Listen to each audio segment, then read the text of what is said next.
I kind of already brought this up in the Bioware forums, and I decided to make a video because I kind of want to give people more of a visual mock-up of what I'm talking about, so we'll discuss it a little bit more in detail.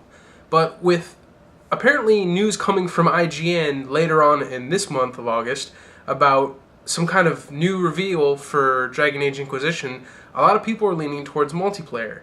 At first I was kind of against the idea because not every single player game, especially one that's supposed to be as massive as Dragon Age Inquisition, really needs multiplayer in it. It always seems kind of tacked on. Mass Effect 3, despite the fact that you kind of, well, people believed you needed to do it to get the best possible ending, it by itself, as a standalone thing, was actually pretty damn good. I enjoyed it quite a bit, and there's a lot of people that are still playing it to this day. So there is the opportunity of it being great versus what usually happens when it's tacked on to something that's mostly supposed to be single-player focused, such as like the Assassin's Creed games, Dead Space, and so on. But anyways, the way I would think it could be done, I mean, if that is not the reveal, this is how I guess I can envision a good Dragon Age universe style multiplayer game going, is it can basically take a lot of the ideas from Mass Effect 3 and kind of implement it in a sense to the Dragon Age universe multiplayer setup. For instance, what I mean is, for the different starting characters, you can go ahead and you have the rogue, the mage, the warrior, but just like in Mass Effect 3, how they kind of broke it down into different builds and subsets, you could do the same thing, especially because there's already existing specializations for each of those three classes to kind of create something different.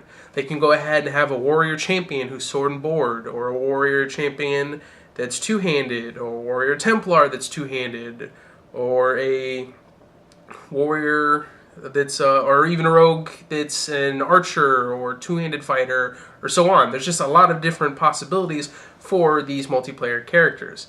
And I mean, we've already seen a lot of different horde mode for third-person shooters, and it's getting to a point to where using the cover system, you can kind of just power through it. There's videos you can find online of people just soloing even just gold. It is the hardest difficulty and just plowing through it, just using powers and stuff like that. So, I mean, this is definitely an opportunity to make it a little bit more difficult and a little bit more tactical. Now, with your party in the main player game, you have the opportunity of actually slowing things down, kind of pausing it, and using the tactical camera, and choosing which one to do from there.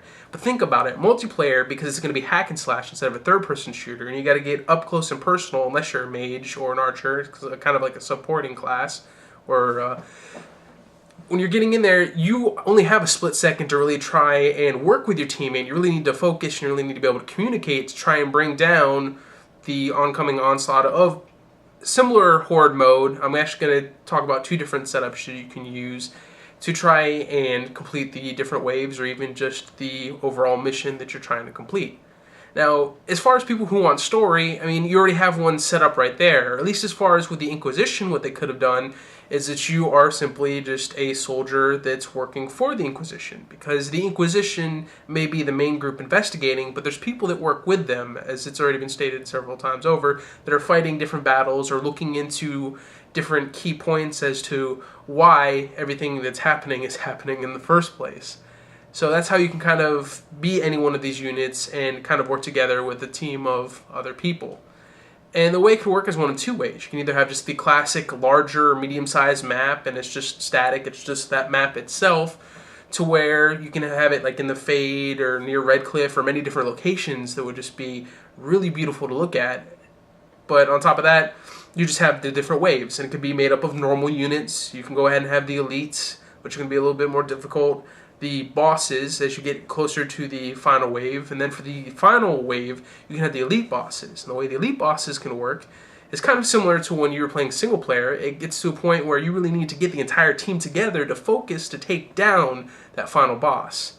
Or even just some of the standard bosses, you can go ahead, instead of the elite bosses, it could be difficult or have some kind of mechanic involved where it really requires the four of you to kind of think and work together.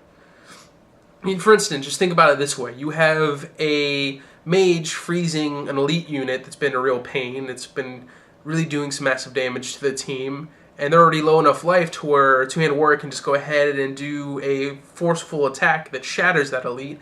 Meanwhile, you have another person who's a mage creating a firewall, kind of creating a choke point, so that way you have them either running through the fire or they're just not going to be able to get through. And as they're burning or they're waiting behind that firewall because they can't get past it, you can have an archer just kind of picking them off one by one as far as the normal units are concerned. There's a lot of tactical situations you can create amongst your team using the map kind of to your advantage. That would be very interesting to see.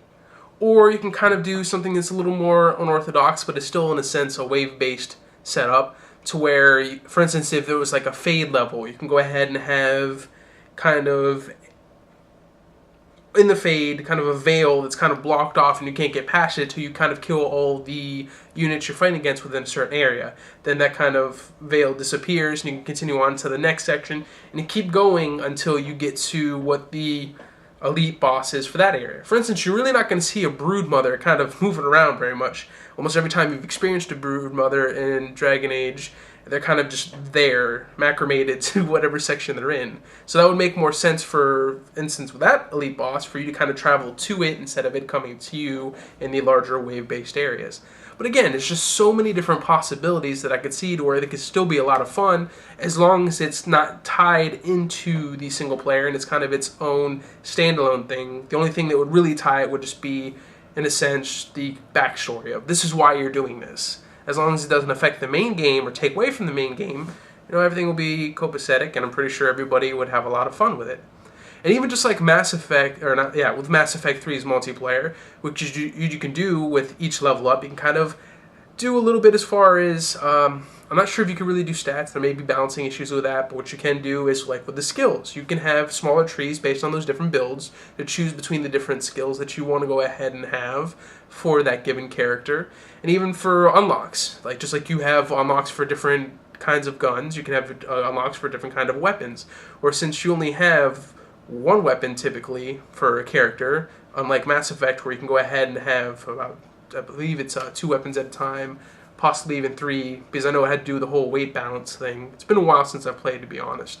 But since you only have probably the 1 weapon, or the sword and shield, or the 2 daggers, at the most 2 weapons, considering the whole hand thing, other unlocks you can get may even be just rings. You can go ahead and get the trinket necklace, or even just the belt. There's other things you can go ahead and give to these characters, kind of boost them up just a little bit, so that way when they get to the, you have the bronze, silver, gold ranks, just like Mass Effect 3, and kind of continue from there. I mean, they already have a great structure to work off of. They can kind of continue from there into making this kind of game. It could potentially be a lot of fun if this, again, already isn't their plan.